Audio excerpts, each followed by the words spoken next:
Kia ora koutou, ko Megan Tyler tuku ingoa. Tēnā koutou, tēnā koutou, tēnā koutou katoa. I hope you are feeling great to be together tonight. I hope you're feeling a very warm welcome here. My name is Megan, and I'm the Head of Strategy at Auckland Council. So I'm involved in the Auckland Design Office, the planning, all of that kind of aspect of what Council does. So it's my very great privilege to welcome you here tonight. I know I stand between you and the panel, so I'm going to be quick. I do need to thank a few people in particular.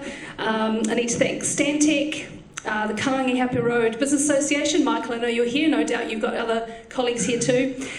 Fort Green, who provided the food, awesome. And Love Bucket and Family Bar, who provided the drinks. So thank you, Love Bucket, awesome.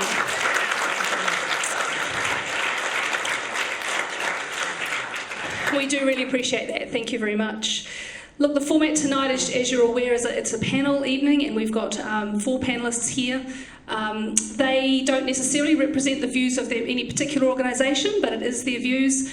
So no doubt there will be some controversy, some good discussion, and there'll be opportunities for questions and answers as we go through the evening.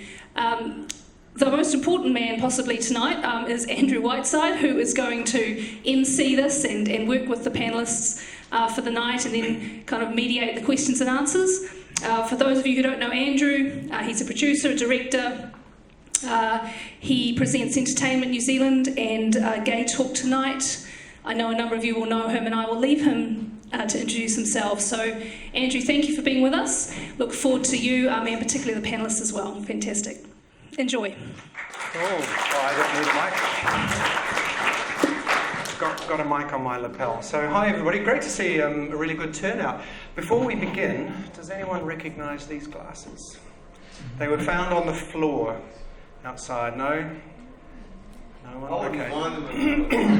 I'm going to pop them on that seat there, so if anyone didn't want to stand up and admit that, they're going to be there most of the evening. So come on down if you think they're yours. So we're going to be talking about the Gaybourhood. There goes the Gaybourhood, and K Road is often seen as a queer location, and we're going to discuss whether that's true or not. But first, let's bring on our panel. So if you all just want to bring yourselves down onto our seats here, comfortable seats, and each of these people are about to introduce themselves. They're all really dynamic, interesting people, and create a cross-section of our queer community. So maybe you're still sorting out your microphone there. Let's start with you, Corey, at this end. Kia ora tākou. My name's Corey Manson. I'm a cis queer guy, and I've been living in Auckland 4 years. I'm a landscape architect. I grew up in the South Island, but I've since lived in Wellington, Christchurch, Sydney, and now Auckland. I moved to Auckland for a job I've currently got with LandLAB, and we've been engaged with urban designers on the K Rd streetscape since 2015. It's a project I feel pretty privileged to be involved in as a gay man, but also professionally, and I guess seeing a lot of these changes, which I guess have been a long time coming, with the gentrification and this potential loss of the Gaybourhood, seeing that, but also from my professional point of view, seeing some of the positive changes coming into the street and what potential future K Road might have, I'm pretty excited about it. I think I can definitely see that the sense of place is that people are nervous of losing. There's definitely an element of that. But some of the changes, removing a couple of lanes of cars, more planting, more furniture for people within the street, it's potentially going to make the street a better place for people to go to spend time in, rather than just passing through as it's currently this big arterial. I guess that's my point of view on it. Cheers. Film 6. I think I'm working. Am I working? Can you hear me? Where's Briola?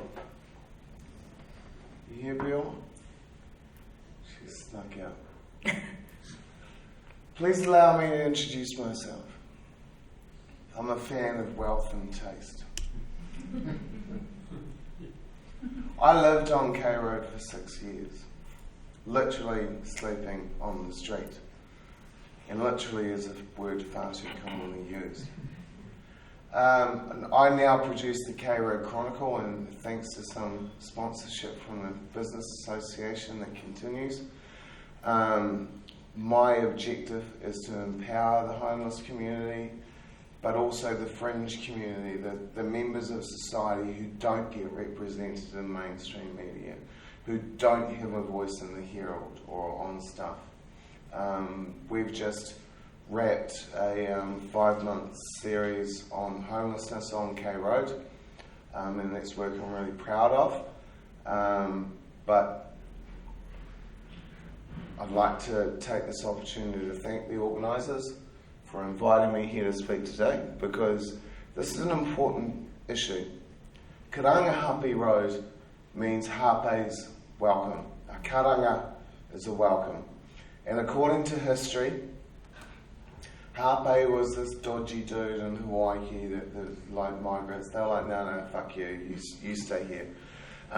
So the original migrants to New Zealand, they came to New Zealand, and what do you know? Hape's hitched a ride on a stingray, and he's there performing a welcome. Myth, legend, who knows?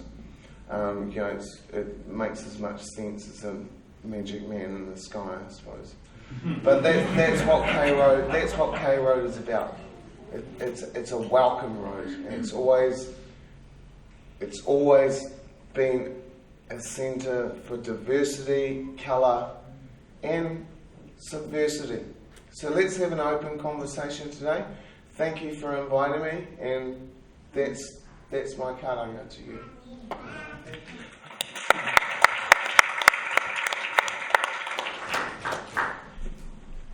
Mark, sorry. Hello, I'm Mark Fischer. I'm cisgender gay male. Originally from Australia. I lived in Australia for around 24 years, and then I lived in Canada for about 18 years, and I've been here for around 6. So my experience with K Road is limited to 6 years.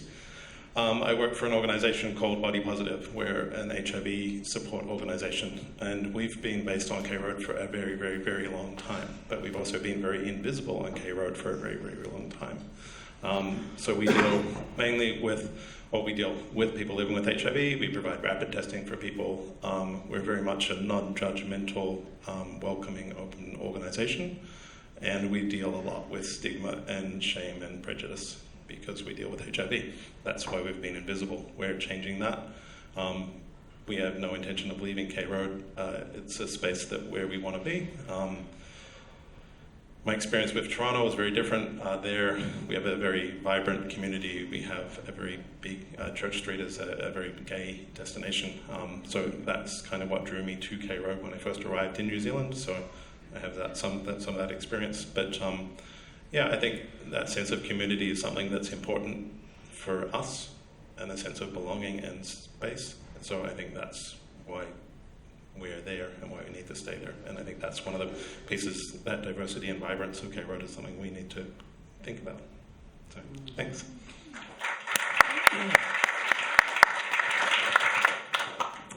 Kia ora koutou, ko Frances Arns tōku ingoa, ko he kai whakahaere hoki te Rainbow Youth. My name is Frances Arns. I'm the Executive Director at Rainbow Youth, which is a charity based up on K Road. We provide support and advocacy for queer, gender diverse and intersex young people. I guess I feel like in a work capacity, a lot of the people that actually come into the drop-in centre on K Road, which is a space that we provide kind of for people to hang out, are trans women of colour, often sex workers as well, and maybe sleeping rough on K Road. So I guess a really important part of this kōrero for me is how are we bringing an intersectional lens to it. Personally, I am a queer cis woman. I have been kind of engaging in the K Road community since I was old enough to, and I feel really passionately about this topic, and actually in the last kind of 6 months or so, I've been working with Michael from the K Rd Business Association to I guess, try and support the K Rd businesses to retain this sort of like rainbow inclusion and honour, I think, the obligation that they have to rainbow communities and all of the communities that rainbow communities intersect with, to make sure that this community stays a place that those people feel at home and feel safe and included. So, yes, that's me.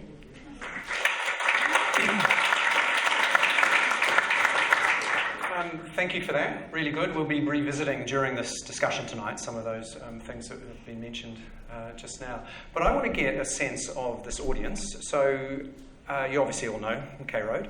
How many of you potentially live in the neighbourhood? So not just necessarily the street, but the side streets, the actual neighbourhood around K Road. Hands up if you do, if you live there. A little smattering through there. How many people work in that area? 2, 3? I do too. I live and work there. How many people go there for entertainment, for fun, for getting drunk? There you go. Well, yeah, that's quite telling, isn't it? And finally, how many people just pass through there occasionally? You know, it's a cross-town bus, so we've got so if we were drawing a Venn diagram, there'd be lots of little overlaps. Yeah. So it's an amazing area. I've lived in it for about 15 years, and what I love about it is its diversity. It's an incredible area to live. I've seen some changes, particularly in changing ethnicities, which is fantastic. You know, it doesn't seem like traditional New Zealand anymore. It feels very dynamic, which is wonderful. And I've always had this feeling that it doesn't matter who you are, you belong on K Road. So if you're in a suit and a tie, if you're a drag queen, if you're wearing a sari, whatever it is, whatever niche you fit into, everyone seems to fit into this melting pot, which to me is really exciting, because that to me is the new New Zealand. It's dynamic, and people can explore who they are, they can have fun, but it's in an environment. I don't have rose-tinted glasses on, in fact they're not those, they're on the seat. But, you know, I know the area has problems, there's sometimes violence late at night, but still, I actually, as a resident of 15 years, feel really at home there, and I feel safe there, which is quite cool. As I say, 15 years, I'm a gay man, and what's attracted me also to K Road is that as a gay man, I've felt comfortable there. Since the 50s, in fact probably prior to that, but since the 50s there have been bars and clubs. There were transsexual and female impersonators that used to do striptease shows back in the 50s, possibly even a little bit further back. Over the years, various lesbian, gay and mixed clubs and bars have opened in that area. And now, of course, if you go down K Road, you'll see, you counted, didn't you, at least 7 rainbow flags on the street. And we've got bars like Family Bar, we've got Shanghai Lils, we've got Kalutsi, and I had one other in my head, Eagle Bar. So, you know, there is a place there for queer people and anybody else who wants to kind of join in the mix. And the Rising Sun. Yes, who said that? Now, I don't know the address of that. What's the address of that one? That's the one when you come off the bridge, the Rising Sun. Ah, okay. It's always been there. So here is a card that the K Rd Business Association put out about a year or so back, I think. And it shows some of the venues, not all of them, but on that strip. And I don't think there'd be anywhere else in New Zealand where you could do that has that concentration and has that kind of spirit. So, to the panel, let's define, I think possibly if we define what a Gaybourhood is, and incidentally gay and Gaybourhood, we've used those words because it sounds kind of cool in a marketing sense, but of course if you are not gay, if you don't identify with the word gay, that's okay, no one's excluded, it's just it sounded cool, we thought, anyway. So, anybody on the panel can jump in. Is K Road a Gaybourhood, and also how would you define what a Gaybourhood is? Maybe, Mark, you were in Toronto, which is a massive city, a massive queer centre to it. How would you answer that?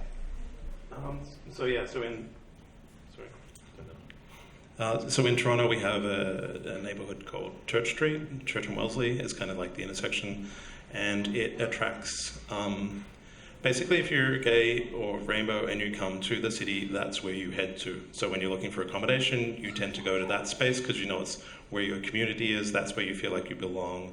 You feel like that's where the activities are that you're going to be interested in. You're not going to stay in, for example, Onehunga and then think that's where the gay lifestyle is going to be. You'll have a better chance if you stay around K Road, which is.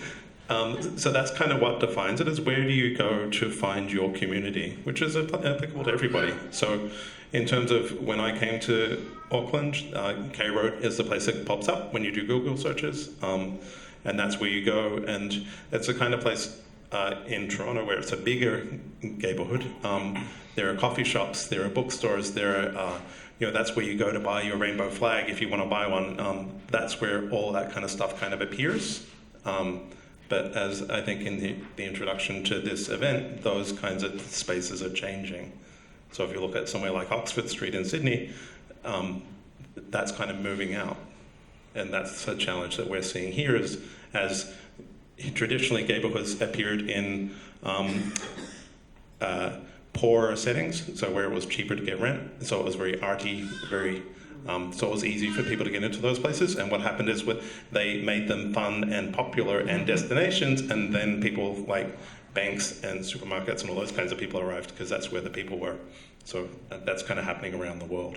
So you'd still define K Road as being a Gaybourhood, even though it's a lot smaller than centres around the world? Oh, I still would, because that's the place that people go to. So what you're seeing now is there's a lot of hostels and places like BK and Hacker and all those kinds of places, which are destinations that people go to, and then they look for the local things they can interact with, and whether that's just gay or whether it's diverse, I think that's the attraction of it. Yeah. And I think often in those bigger cities like New York, there's also a queer population living near those. New Zealand, Auckland, but a bit more spread out, maybe. A lot of our members, so most of the people living with HIV in New Zealand are gay, and a lot of our members actually live around that area because they know that we're there. We run a drop-in centre, so we're convenient, so they actually kind of live in that space. And historically, the little side street down the corner from us, there was a lot of welfare housing there, and a lot of single gay men were placed in those houses originally, and that's kind of where a lot of this came from. That's kind of where that's why it was chosen essentially, and that's why places like San Francisco and New York became gay epicenters, because that's where people were dropped after the war when they got kicked out for being gay. So it's kind of what kind of makes that impetus happen for that place to be chosen. Yeah. Anybody else on the panel want to weigh in? Do you think? I think the key word that came through in that for me was that sense of community. And that's what K Road really has, is a sense of community. There's a symbiotic relationship between all those members of a community where there's an unwritten contract that if I'm going to be a part of this community, there is an expectation of me to contribute to the society, and if in the event that I can't contribute, that society or that community will look after me. And I think K Road has a really healthy, really altruistic vision of that. We see the community meals at St. Kevin's Arcade on Monday nights. We see the gratis free food cafe. We see just this culture of acceptance and tolerance, and we would hope to think we would never have a situation like the Christchurch massacre on K Road, because we pride ourselves on tolerance and acceptance. It's the welcome road. So you think that community that is K Road is obviously bigger than just the queer community? There's a bigger sense bigger.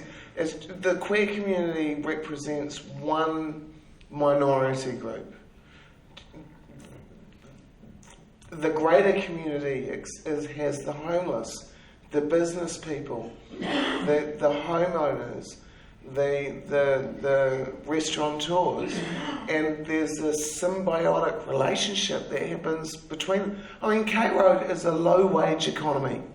It's built on waitresses and services and retail, and that's what K Road is about. But fortunately, we have this huge population of highly educated people that at the universities that want these low-wage transient jobs.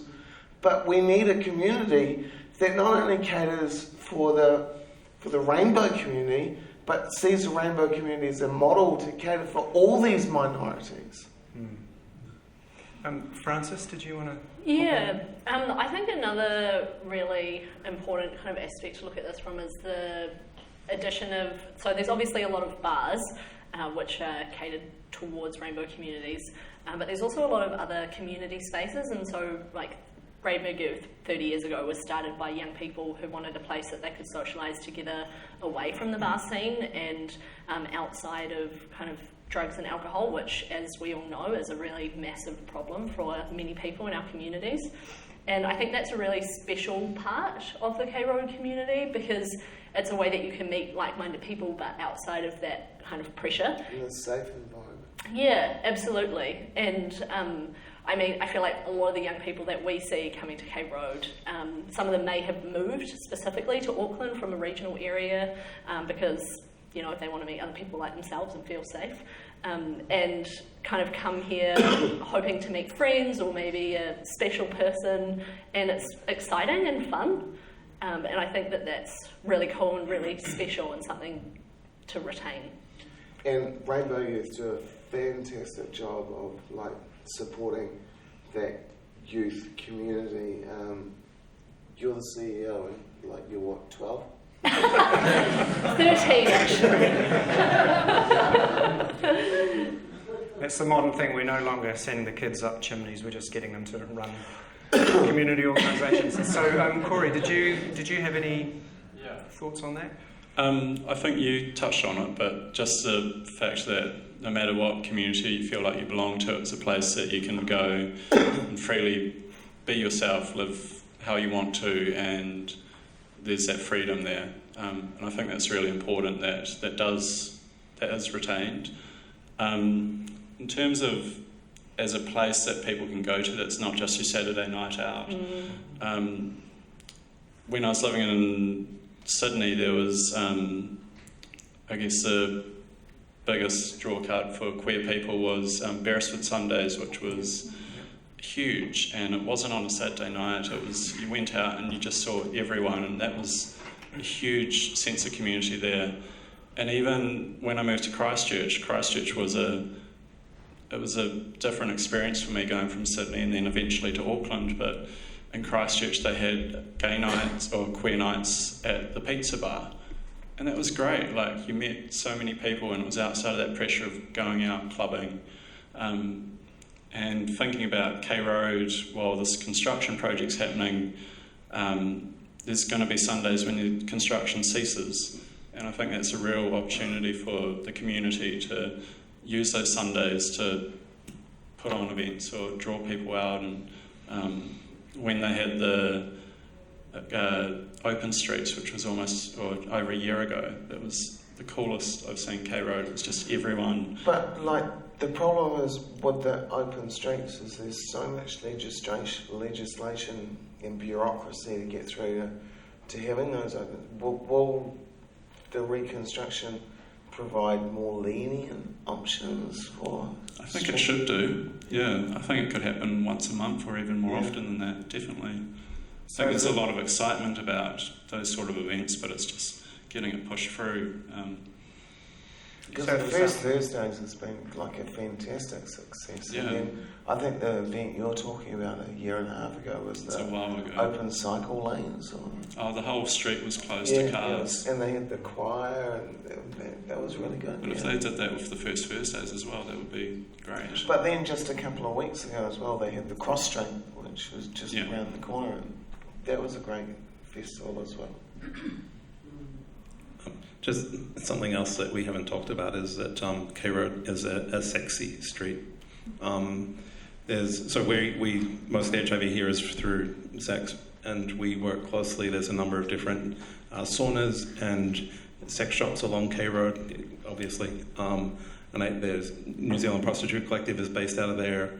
The New Exchange has an office there. So there's a lot of that undercurrent in terms of, and that's where we get a lot of interaction with our testing and stuff like that, and that's one of the reasons people come into that area, which is just something to remember when you talk about gentrification. And that brings a legitimate, regardless of how you may feel personally about sex work, It's legitimate work.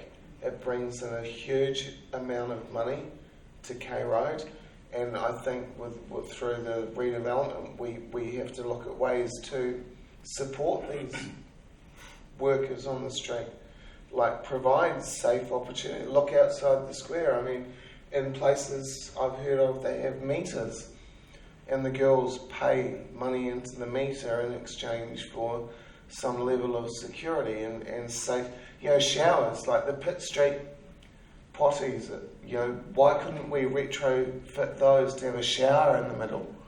Hygiene, how do we make sure that the members of our community have access to hygienic facilities? Because, that's a very real part of K Road, and if you get rid of that, you get rid of a lot of business. Totally agree. Yeah, I actually really like the fact there are... Sorry, I couldn't hear that. I actually really like the fact that there are sex shops on K Road, because A, it's historical, but it also says that everything belongs on that street. And, I can't imagine one of those in Hurstmere Road or whatever, but it adds to the dynamism. I personally think prostitution is a legitimate business, so why not have it on this unique street? It must be hard for those girls. I don't know how they do it, but I akin it to therapists. Yeah. How many rapes do those girls prevent? Yeah. Kind of address. There are one or two council workers, I think, in here, so if they're taking notes about what we might think might happen. Mark obviously is the head of Body Positive, and Frances is with Rainbow Youth. And so I just wanted to explore with you two a little bit about why it is that it's a great location for your organisations. Maybe Frances, do you want to kick off that? Yeah, I guess there's a historical element. So Rainbow Youth has always been in this area. We haven't always been on K Road, but there's a long history of us being there, and I think that says something. There's also a history of rainbow communities, and as a youth organisation, it's really important for us that we're connected to the older generations and to the history of what's come before us, and that we can keep learning and building on that. I guess thinking about the young people that come into our services, like Mark talked about, K Road is a destination and known across the country as where you want to go once you finish school and you can move to Auckland. And so I think for us to be there, it's quite special for the young people that want to come in, and contributes to a wider community, I think, as well. Do you think there's almost safety in numbers? So if people know that it's K Road, again, I know it's not perfect, but the fact that it is known as a Gaybourhood, that there are, does that play a part for people? Yeah, I think so. I think we often with the young people we work with see like a journey that they go on. So initially, Rainbow Youth will be the only place that they can be themselves. So we have a community wardrobe at Rainbow Youth where you can come and access free identity-affirming clothing. So we'll see young people, particularly trans young people, coming in, presenting in one way, getting changed, experimenting with different clothes, spending a few hours hanging out at the centre in those clothes and maybe trying some different pronouns out, and then getting changed again and leaving.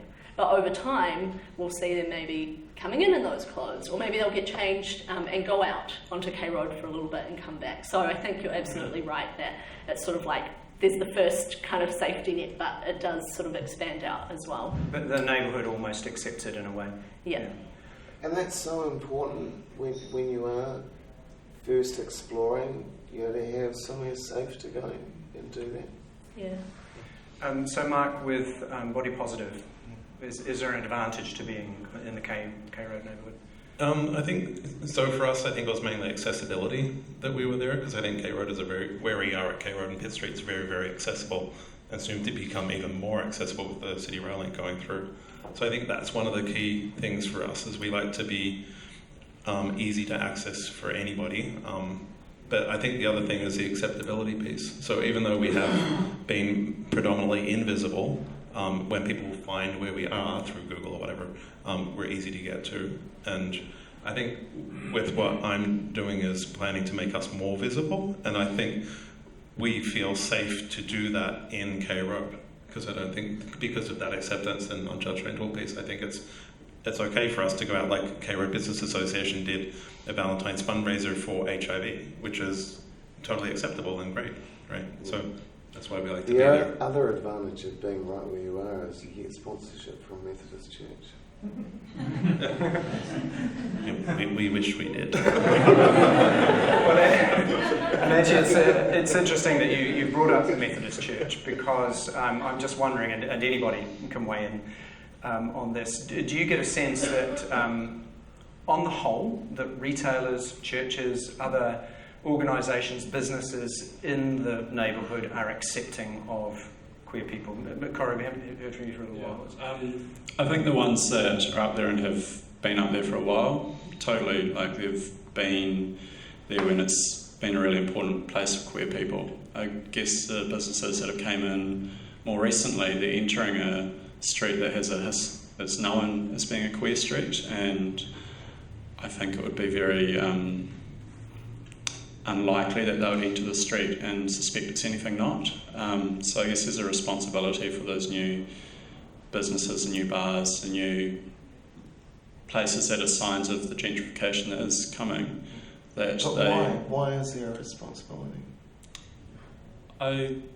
Just to the community, they're entering this community on the street, and I think they should be held to preserving the values that already exist there.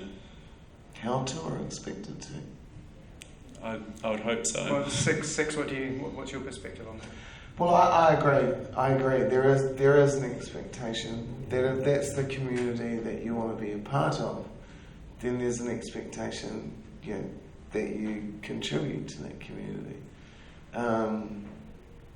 We don't want another Ponsonby, Newmarket, Remuera, and God forbid a downtown.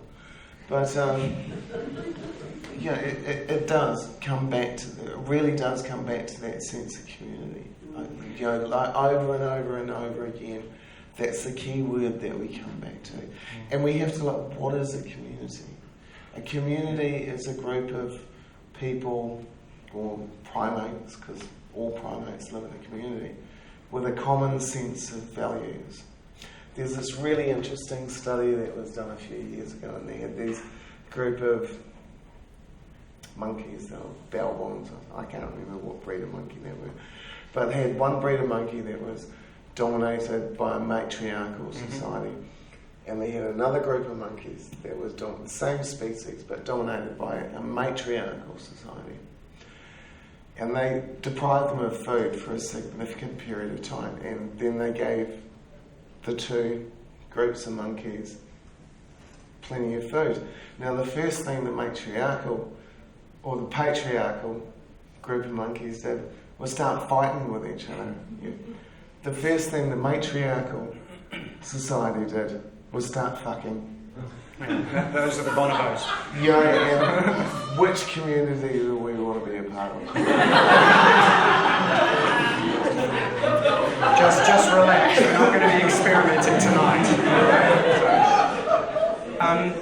Does anybody else want to, especially about the bonobos? I've got something to add, but it's not as funny or entertaining as what Six said. I'm sorry in advance. I think you've touched on something really interesting with the Ponsonby point, because I read somewhere, and I feel like all the council people are going to be like, that's not what's happening, but that there's a bridge being built between like where Tesla is and Ponsonby Road, and that it's going to be called like Ponsonby Heights or something like that. And for me, that just really encapsulates all of my fears of what could happen, because especially with Tesla there, which is just this like bright, shiny building, and I'm like, what's their connection to rainbow communities? What are they doing for the homeless people who are sleeping rough, and for the sex workers that have always worked in that area? And, they're just there, and then there's going to be this connection to Ponsonby, and I just kind of feel like it's going to spread. How would they do that? A bridge from Tesla to Ponsonby? I feel like I have very limited information, but I definitely read it somewhere. I have to say, you've raised a sore point, because I wonder how the hell did a car yard get put on K Road? Seriously. Yeah, but that's brilliant use of that space. That's an amazing building. Oh, it is. You know, and electric cars, like with the 5-year plan, that's what we're not even going to own cars. But put them in Great Tesla- North Road, not on K Road, you know. I definitely agree. Like Tesla's great, but I just But feel not like there. and if they want to be there, like what are they doing? Like how are they? There's engaging? zombies in there, they don't know. They're only newbies.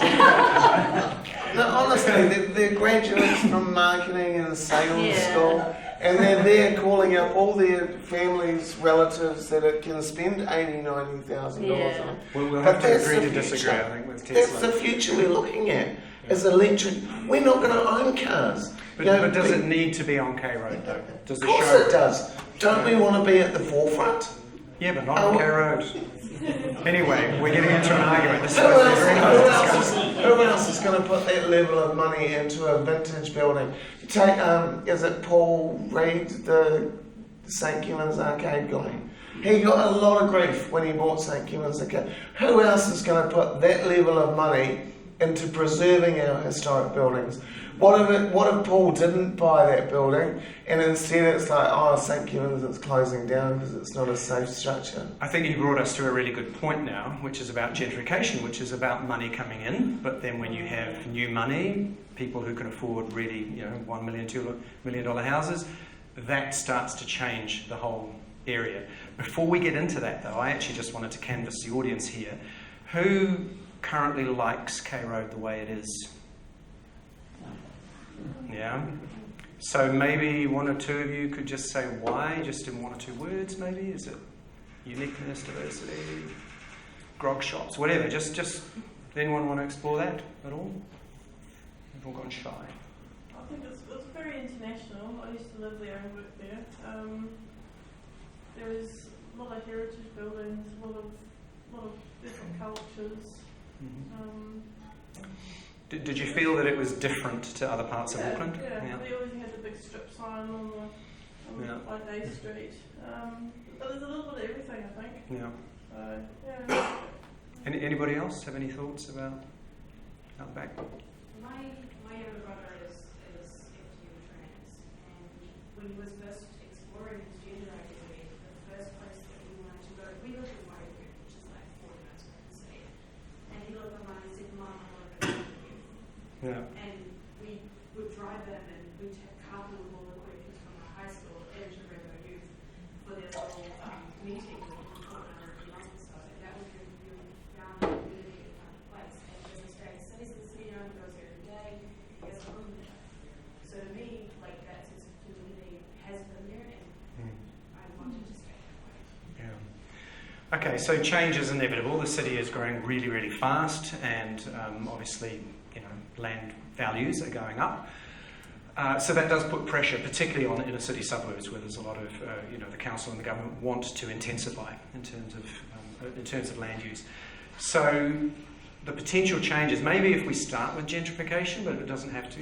Anybody can talk about whatever really. But the change that is happening and could happen, what are your thoughts and maybe fears to begin with about it? Anybody? Maybe Corey, you've been involved in design. I guess the Tesla one is an interesting point. It is, in terms of the sign of gentrification, that's massive, and I think a lot of the apartments at that end of K Road, adjacent to Ponsonby, a lot of those new buildings going in there are a huge sign of gentrification. I guess it's happening. It's probably been happening for a while. It's definitely been happening since I've been living in the area for the last 4 years. I guess another big part of what's happening in the near future is CRL.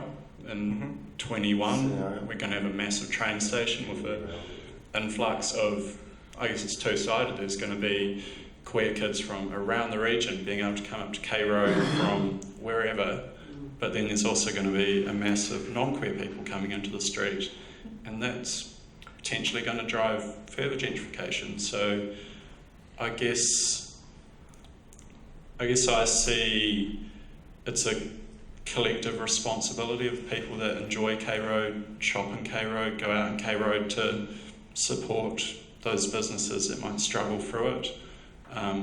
I think the rent's going up, that's going to push some people out. Definitely through the consultation we've been through, that's a massive concern people have been raising is rents go up, how am I going to afford to stay here? And that inevitably changes what ends up on K Road. Yeah, totally. So, yeah, okay. Anybody else want to... Well, I don't necessarily have an issue with gentrification. I think that's the natural progression of things. But it cannot be, the haves cannot have all at the expense of the have-nots. You know, I come back to the fact that K Road is a low-wage, service-based economy.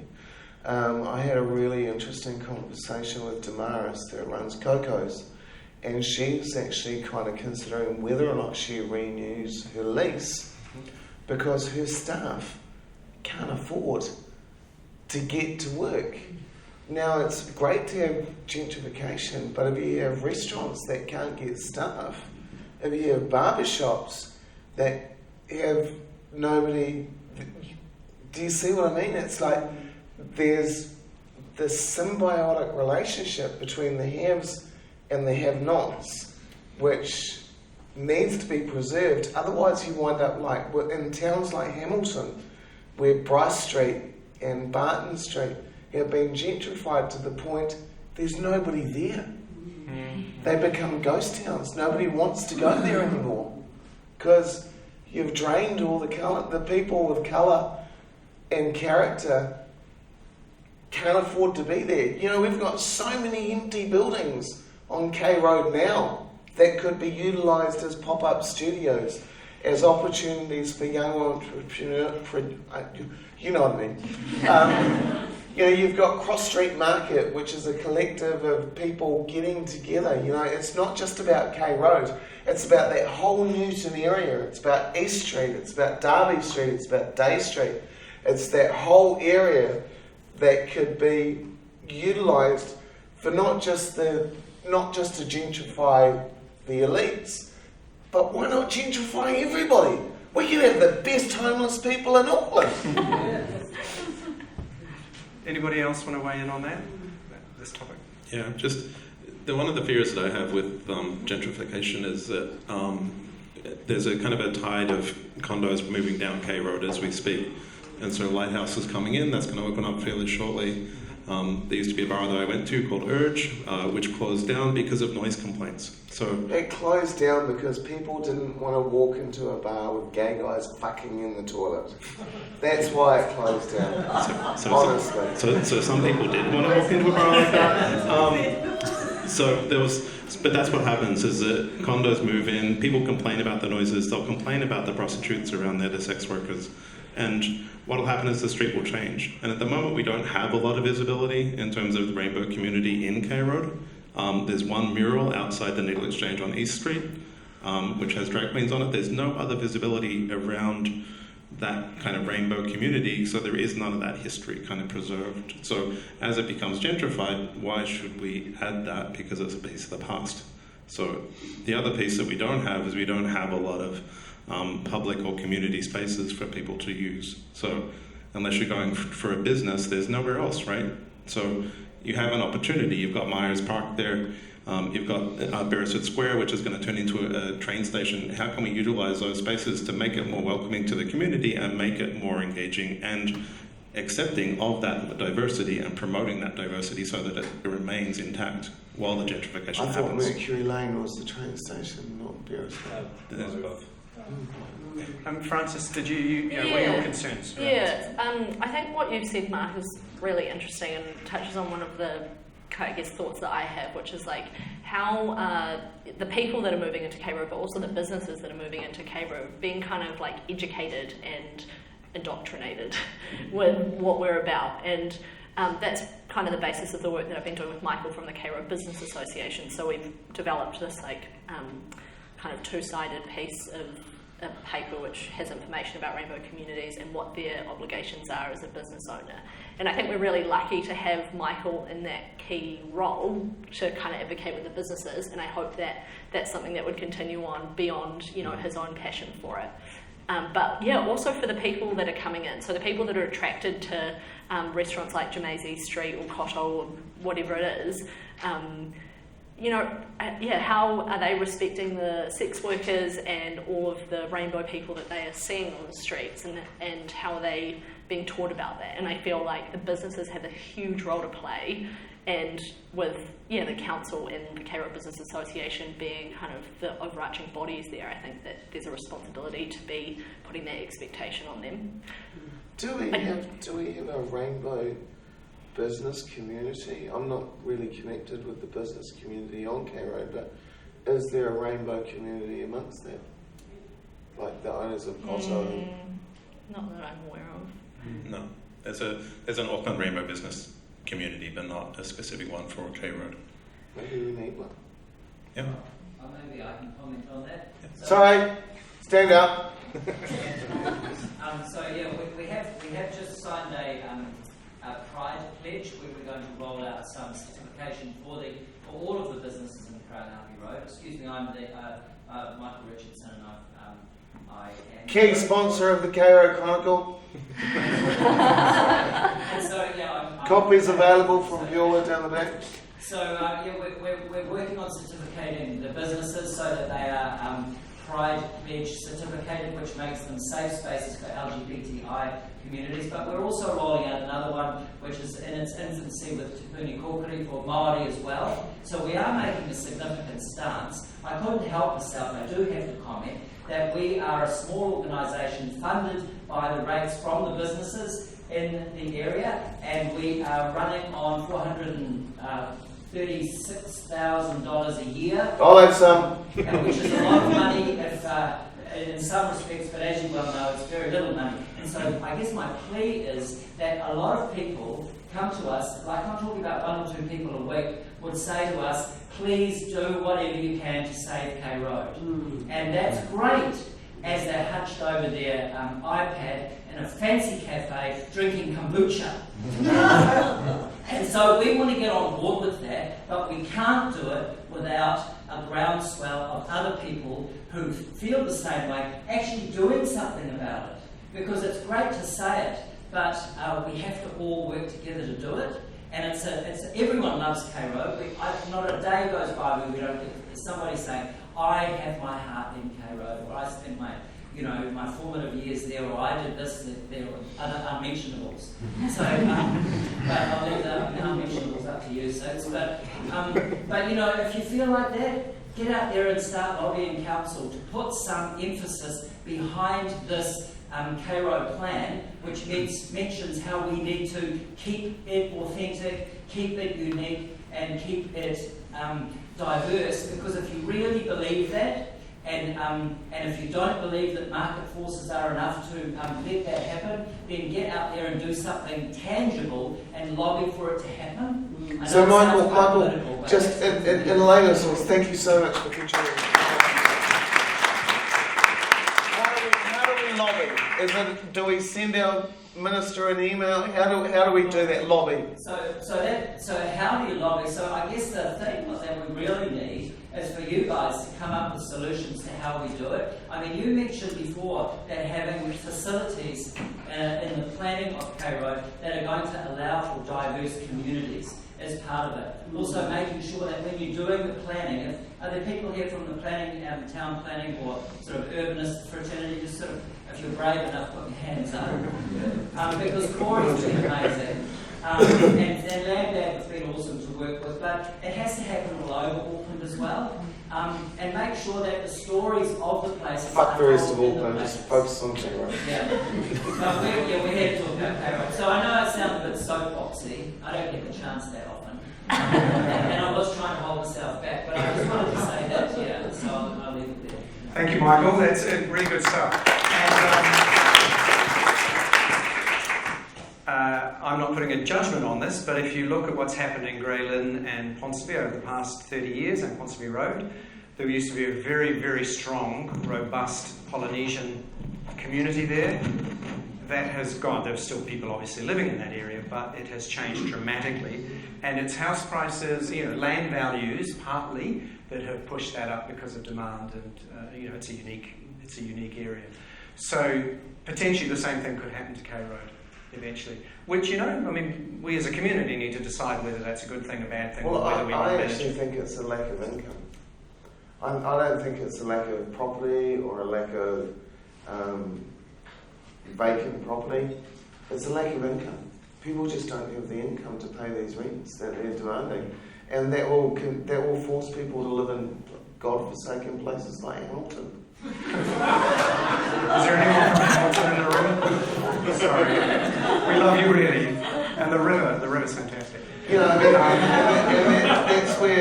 that's where the people with the resources, you know, you have to make sure that you know, we have a low wage service economy. We need those low wage service people to have opportunity to live within the area they work. But we live in a mixed economy, which is mostly capitalist, so there are demand pressures. So, solutions, folks, it's all on you now. Let's think about what do you want to see happen, or do you have suggestions about what you'd like to see happen? I feel like, what you said is absolutely true, and I think that our community organisations in particular, I think in the next 5 years even, won't be able to afford to be on K Road anymore, which is why we have a great project that we're cooking up, which I might actually ask you to kind of talk about vaguely, Mark, if that's all right. Yeah. I can talk vaguely. So I think one of the things we talked about was it needs to be a destination. We need to feel safe. We need to feel that we belong. We need to feel valued. And beyond spaces like bars and things like that, I think one of the changes that I saw in Toronto was a lot of the bars were closing down there. A lot of them were being forced out. All the nightclubs were being forced out because they were too noisy for the people who were moving in. And people didn't want bars. People don't need that anymore. I can go on my phone and find a date. I don't need to go to a bar to meet people. But we've lost that sense of community. And so if I'm new and young, or a new person to the city who's just moved here, how do I meet other people like me if it's not on a hookup app, right? And so that piece has disappeared. And so that's where we looked at things, or what happened in Toronto is one of the bars closed down, and what happened was a gay bookstore moved in that was a coffee shop. So it wasn't Starbucks, there was a Starbucks next door, but it was a gay coffee shop. And so that actually gave people a space to go to that was and actually just a community space, and they could meet other people and hang out and actually just kind of, create ideas. The other thing they have there is a community center, which is exclusively a rainbow, diverse kind of community center, which is where people go. They do language courses, they do dance classes, all kinds of weird things that just people come up with ideas. And that's what happened with the Proud Centres over Pride, where they opened up all the community centres. So it's about recognising the diversity that you have, valuing it and in nurturing it, and making sure that it's visible so that it still has that gravity, rather than just selling it to the next bank that wants to come in. Obviously the council and the people who are making the district plan and all of those things have to be involved in this discussion though. So when you've got multi-million-dollar developers with a lot of money and they want to build there, how do you get that discussion with the powers that be? Because obviously there is pressure to make money, to increase rates and all of that. How do you get that balance right? And that's where you look, is the dollar worth more than the community, right? So what do you value? Is it that sense of belonging and creating community, or is it just selling it to the highest bidder? And I think, and that's where you can strike balances, where you work with the developers to ensure that they include spaces that engage with community and they become kind of part of that community. And I think that's where the identity piece is really important. Like you mentioned, the Pacific Island space in Ponsonby Road that used to be there, but there is no visibility that was ever there. It's been lost. Yeah. And that's what I don't want to happen with K Rd. I think that's really interesting. There's two bronze murals there with the little girl and the pig and the little elephant, right? And the history about where they came from, because that represents some of the history that was in K Rd, so that's been kept.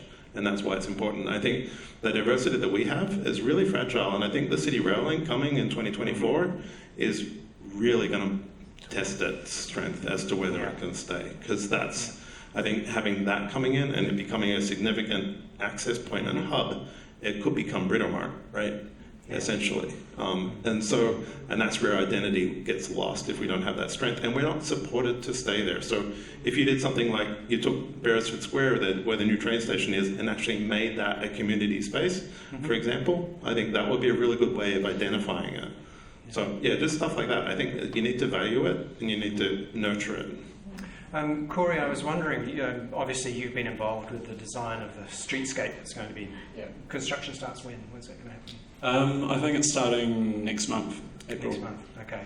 So I'm hoping that you can answer this question, but when council does their consultation and then they put these plans out and then they come to fruition, the process starts, do you get a sense that when that kind of development happens, that they look, and even you as a designer, you look at the unique characteristics of the particular part of the city that this is happening in? Yeah. Is that part of the process? So looking at the culture, the history, Yeah, no, it's a good question.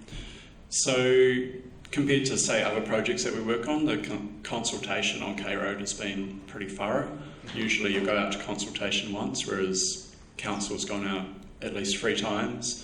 There's been a community reference group which has people from the sex workers group, different groups from K Road, people that work there, people that live there, and they had an input during the concept stage. We were kind of locking down what our strategy for the design is, so it was pretty important. That's not typical of a project like this.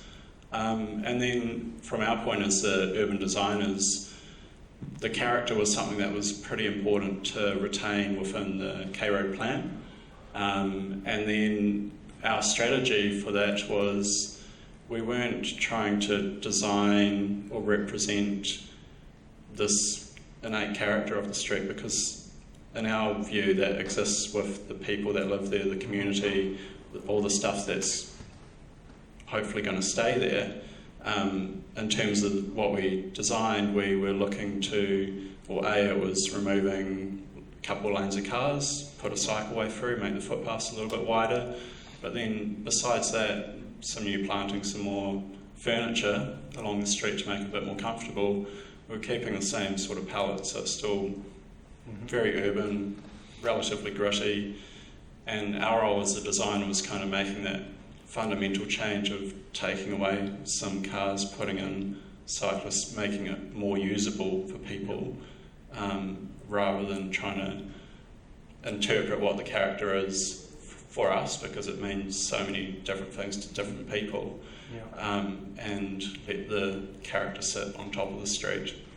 I don't know if you can answer this, but do you know of any kind of feedback? Because I know that some people were concerned about the loss of cars because people coming in, they need to park. Yeah, totally. So do you know? Are you aware of any of those, the negatives that people were putting forward? Car parking was a huge one, but that's not just specific to K Road. Like, that's across a lot of our projects. People across the country are nervous about losing car parks. So this is a 5 to 10 year plan, yeah? We're working on the streetscape project, so it sits a little bit independent to the 10-year plan. Yeah, 3 years time. Cars are an endangered species. Yeah. Not Tesla. You're going to dial a Google car, you're going to dial a self-driving car, and this is happening now. Yeah, no, We've totally. got countries around the world that have self-driving buses. The AI technology and the electric car, it's going to revolutionise. People are not going to own cars. They're just going to dial a car, jump in the car, it takes you where you want to go. We don't need parking. We need bike lanes. We need to come to terms with the look out the scooter phenomenon that's just taken off in the last couple of months. People need to learn how to ride those now. Because we need a license. But that's what they talk about, the first and the last mile, and that's public transport has got to improve. It's got to be cheap. It's got to be and it will be. And we just won't own cars. We'll have a little e-bike or a little e-scooter, and we'll jump on the bus, and we'll charge our phone. We'll watch Netflix, and we'll all be fitted from all the cycling. Yeah, we'll all start the day with a song and do some yoga. Did you put a place in the plan for the yoga for it? Is there somewhere? I didn't work on the plan, but just another one on, I guess, this fear, it's a real fear, but of K Road becoming an extension of Ponsonby. I guess I'm a little bit optimistic in this fact, but I think the character of K Road and that grittiness and the fact that it is on the city fringe, it's always going to be more interesting than Ponsonby, and the changes that are happening are going to make it a nicer street to be in Ponsonby. So I think there's a lot of potential coming with some of this change, but it's kind of retaining that sense of community at the same time. It's 7:10. We're due to finish in 20 minutes, and I would like to have an opportunity for all you folks to weigh in, maybe ask a question or make an observation.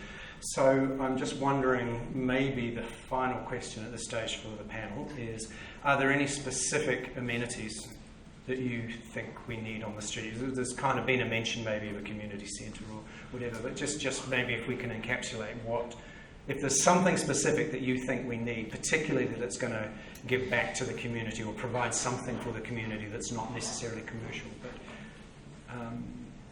Frances? Yeah, I mean, I think the main thing from my perspective is a community hub, and I think that combined with the ongoing sort of support and pressure on businesses, and particularly new businesses that are coming into the area, I think that we will be able to retain. What would you see in that community centre specifically, do you think? Yeah, so what we're exploratorily looking at is somewhere that would have the community organisations like Rainbow Youth, Body Positive, and maybe some others, and would provide services and a space for Rainbow people, allies as well. So like what Mark mentioned with language courses or a sexual health clinic, a drop-in space that you could come and spend time, maybe a movie theatre or a movie night, a place that gals, the queer choir, could come and practice, a real hub that people can use for whatever their group does, or if they're a new person to the city, that's their first port of call. Mark? I want some visibility. The concept of a rainbow crossing is such a simple one, but it's a really proud statement that this is where you belong, just that visibility. At the moment, we have nothing. We have that one little mural outside on East Street that nobody's really seen. There is no other visibility, and there's a recognition of the history of where we've come from. That could be done through a community centre, but I think that's a key piece, is to celebrate the diversity that we have in a much stronger way. And that can be done through streetscapes quite easily. So, Six, do you have anything? My key objective, and it's something I've actually been working on for a while now, is to get more public ablutions. There's no reason why that toilet at the top of Pitt Street couldn't be retrofitted with a shower in between the two toilets. Same with Western Park, we could put a shower facility there. The other thing I'd like to see is a more lateral approach to the use of current vacant spaces. We've got the old post office building there that's been sitting empty for over a year now. What would it hurt the owner or to let that be available for a pop-up exhibition? How do we utilise the spaces that are currently sitting vacant? We can utilise those as opportunities for young artists, young entrepreneurs, and I'm not an accountant, but maybe there's a way we can make those spaces available for more broader use. And the toilets, the showers. And the showers, yeah. Corey? The toilets and showers are something that continue to come up during the consultation, so I think it's really important. I think the development of Beresford Square and Cross Street is, K Road doesn't have a lot of public spaces, but those are two really important urban spaces. So the integration of them with the new train stations needs to be done relatively carefully. particularly as Beresford Square is an open space for events, public gathering. In response to the Rainbow Crossing, we have been working with Auckland Arts on a concept. I guess the nervousness in our conversation has been that we're not looking to do something static, but currently the concept is doing something that can be programmable or light-driven, similar to the banana poles on the bridge, which are a rotating artwork, something similar in similar location. We'll just get some paper, we can do it. I think one of the other pieces you have is that you have the pink path, which I think is a really iconic piece that basically runs through K Road. If you had access to that from the bridge, would be amazing because it would incorporate it. That would be great. And it would just make it more accessible and a part of the K Road kind of scene. Whereas at the moment it's kind of a thoroughfare because you can't stop on it. There's no seats, there's no nothing. You kind of go and get to the other end and then continue on. But it's not, I don't think it's utilised, and I think that's one of the things you should think about. How do we make these spaces so that they fit purpose, but they also encourage people to stay and engage? Yeah. Cool. Alrighty, so opening to the floor. Does anybody have any questions of the panel or any observations? Yeah. My question, I guess, relates to how much work is going on in K Road in relation to the unitary plan, and does it actually reflect what you guys are talking about? You guys are talking a lot about community, and really the unitary plan, should K Road be a special character area? If you look at successful places that this community has overseas, like San Francisco, they've got massive density controls and things like that, which essentially, the more dense a place gets, the higher the rents go, the less the low-wage economy survives. And one of the comments you made is that K Road is like this because it's city fringe. Under the unitary plan, it's not going to be city fringe. It is pretty much. It is part of the central city. And I think that's something that really has to be wrestled with. If the business association want to make a difference here, it's actually about pushing something for the unitary plan for this to be a special character. Yeah, look, I mean, you can put the shiniest buildings up and the prettiest buildings up, but the buildings are nothing without people. And it's that community. In the last few months we've seen a really flash barbershop open on K Road. It's got 6 chairs and they're all in uniform and they're all like there. It's empty. You get down the road or across the road, you've got a little character barbershop. Down the road, you've got character barbershop. They're full. If you want to throw shitloads of money at K Road, good luck to you, because you'll just create a ghost town if you don't embrace that community.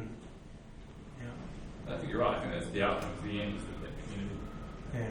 So it's actually a conversation that has to happen with the powers, the council and government. And I think that all changes when the city rail link comes though. Because once the train station arrives, that's 12,000 apartments within a 400-metre radius. The world changes when that comes. And what's the average population of those apartment blocks? 2,000, 3,000? It's 12,000 apartments. 2.5 people. I guess the other thing too is when apartment blocks go up, how do they integrate at street level? Are they just a lobby, or are they shops? That's an important question. I think you may have touched on that, but if there's a relationship that for them to get their building approved, that they have a relationship. Sorry?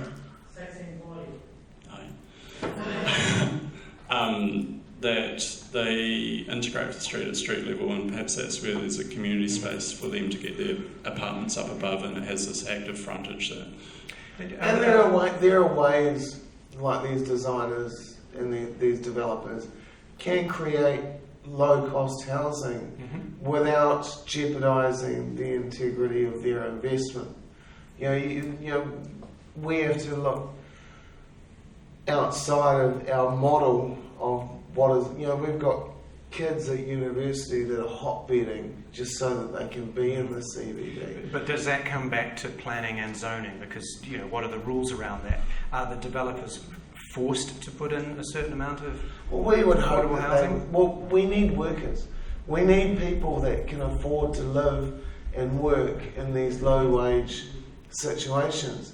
So it's just common sense to make for the developers to provide for them. I mean, honestly, if you're paying $500,000, $1.5 million mortgage on some apartment on K Road, are you working at Verona on the weekends? You know?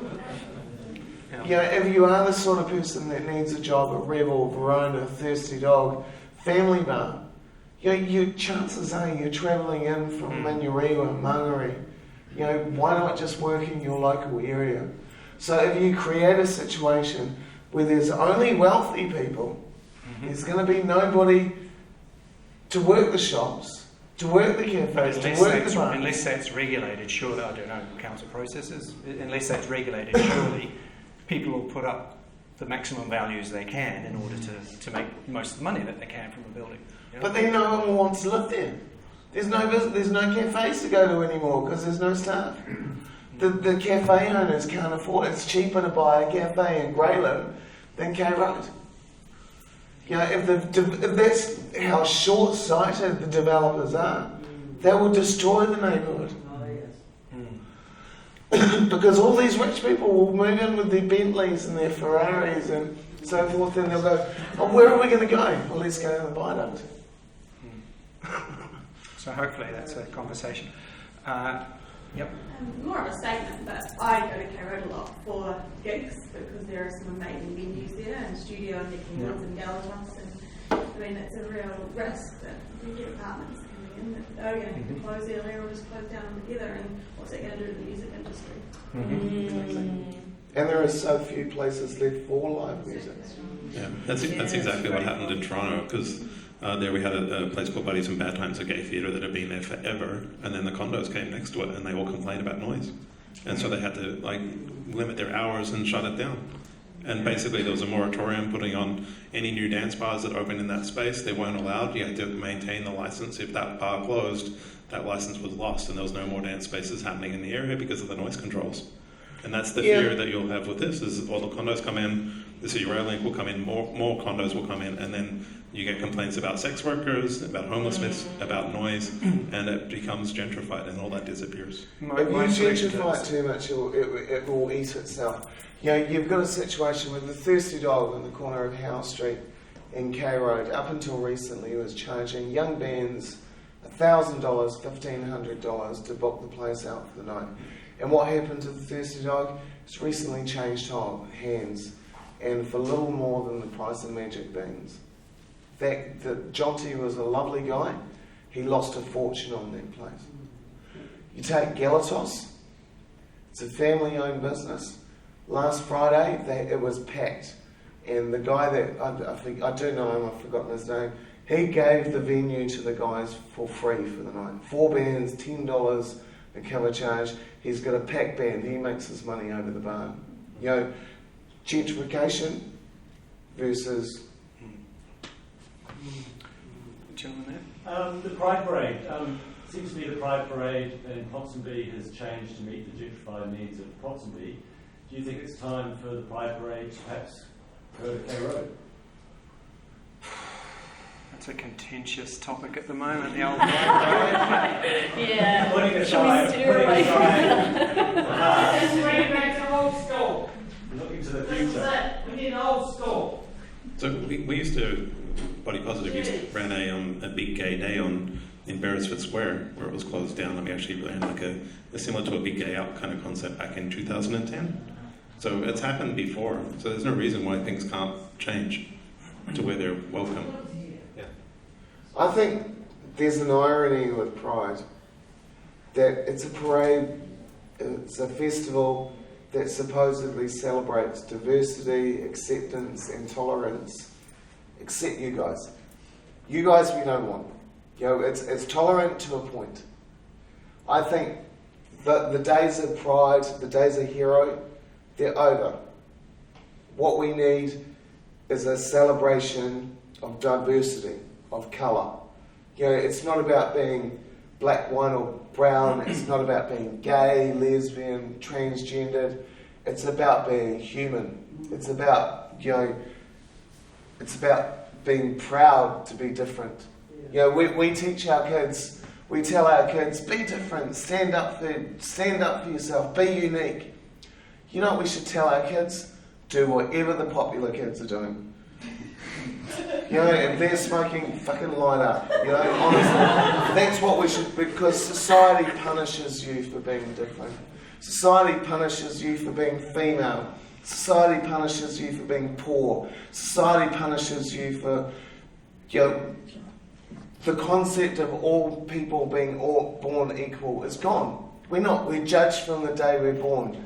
And K Road is a place where we can just be. Might get a couple more before 7:30, yes? I've heard a lot about money and gentrification and stuff like that, and I think the most telling thing for me was this person here who talked about your brother, and from just a sociological perspective, I can't imagine why that isn't the most important thing, especially for a community. When you come looking for someone, for people to identify with, and that's not there. I don't know I would presume the median income of the queer, especially the white queer community, would be sufficient enough to provide that. Don't you care? It seems that there's a lack of care for the younger ones now that perhaps the older ones have brought their home secure, have established themselves, have reached or attained what they wanted to attain. I don't know, but to hear this person's story of a brother coming looking for someone or looking for a community, there will be many others, and especially from the ethnic community who at the moment are probably very silenced and shut out, to find that this was probably the only place you could come to. That to me, forget about gentrification. Think about the fact that you're excluding people who now need a safe space to come. And that's not there. That's not going to be there. Yeah. Thank you. Right to the back there. Hi, my name's Rowena. My connection to K Rd is quite historical. I was one of hundreds of Pacific Island families who used to go to K Rd every week, and a lot of other families used to go there too, and then all of a sudden we stopped going. We lived at Amblesy Street, Ponsonby. A lot of us sold up, and we moved out to the wider suburbs. And if you forward a few more years ahead, over 25 years ago, I had the fortunate opportunity to be able to work with the Needle Exchange, which was still at Simon Street. I don't know if that's still there. And NZPC was still working outside of a hospital grounds. But it was the most amazing time to be in K Road. The most amazing time. And I go back to what you have been saying about communities, embracing other communities. Working alongside NZPC and ADIO, I was the only non-sex worker and only non-drug user, but yet I was embraced in that community. And if we do not find a way where K Road can still remain that, because it does have a lot of history. Pacific Islanders still have a stake in K Road with our PIC church, which has been there since the 40s or the 50s, and we have just gotten on with it. We've been in the middle of most of the sex workers and most of the sex shops. Pink Pussycat, I don't even know if it's still there. It's been so long since I've been to K Road. But just sitting here listening to the panel, it has certainly provoked a lot of memories on how great it was in K Road. To walk along K Road, everybody was buzzing. You walked alongside every ethnicity, you walked alongside sex workers, everybody. Nobody cared who you were. There is a sense of loss, I feel, over the years that have gone past, and I really hope that there could be some capture of that, because it was really real. It was really real, and it was K Road was so much bigger than Queen Street, and it still can be. Yeah, still is. Wonderful. Thank you. Thank you, and thank you for everybody who spoke. We're going to have to wrap it up, but I'm just wondering if just any final thoughts from each of you. You don't have to if you don't want to, but yeah. Remember, Beulah and I have got copies of the K Rd Chronicle available. It's a voluntary donation. No, but what I would like to like the key word for me that I keep hearing coming up is community. And what is a community but a group of people with shared values and shared principles? And for me, that's what K Rd is a community that I'm proud to be a part of. And K Rd Chronicle available from Beulah and myself. Well, I think that's a perfect place to end this, and I think hopefully we can have more discussions about this, and we can get council, wherever you are, kind of involved. So we've been hearing tonight from Corey Manson, from Six, from Mark Fischer, Frances Arns. Big round of applause, please.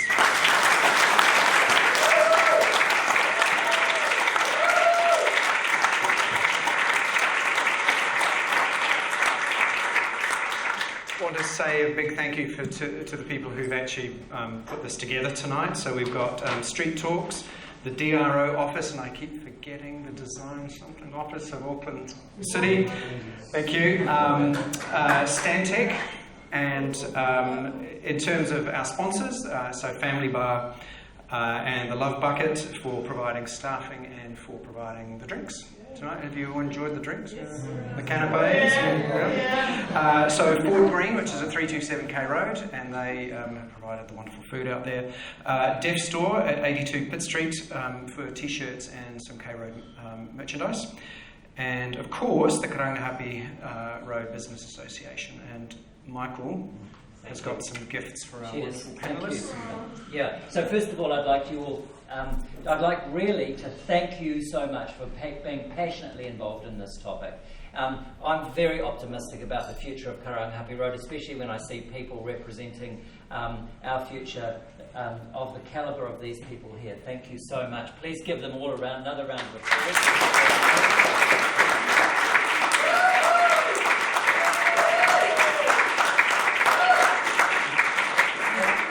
Thank you to those of you who spoke up in the audience and told your stories. It's so important for those stories to continue on into the future. I'm not normally so ranty about the topic, but actually, because we feel really fortunate to be representing the 600 businesses. They're quite a feisty lot, and they're very independent, so we tend to use a particular model which is more collaborative and standing behind the businesses, which is why I'm not sitting up there, and support people to have their own voices, because I believe that that's probably the most effective way of ensuring that the diversity is heard authentically. And so that I know you people will be authentic and also interested in this. I'd like to thank Andrew very much for his contribution this evening. He's a particularly talented person on this topic, but also a great supporter of Karangahape Road. And so we thought we'd give him a little bit of merch just to rub the brand. That's my colour.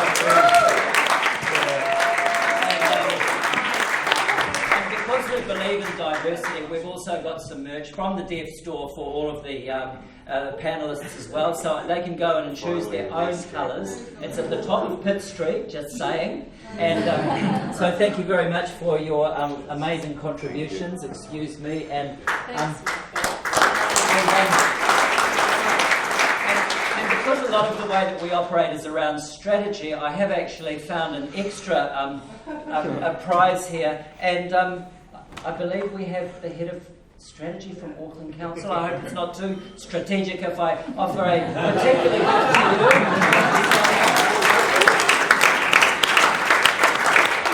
If you wanted to help in choosing your own colours, you know where the Deaf Store is. Rock the brand, but make sure you tell the story. And as I don't know what your name was, but with the orange jacket, you talked about how you could make effective use by legislating and using the unitary plan. Get in there and do that. The K Road plan talks about diversity, and it feeds into the long-term plan for council. So we have that covered off. We just need the actions to happen and continue to happen. Thank you for the planners. Please, I really want to see you up in Karangahape Road because it's about the people. So thank you so much for coming this evening. You're an amazing audience. Enjoy the rest of your evening.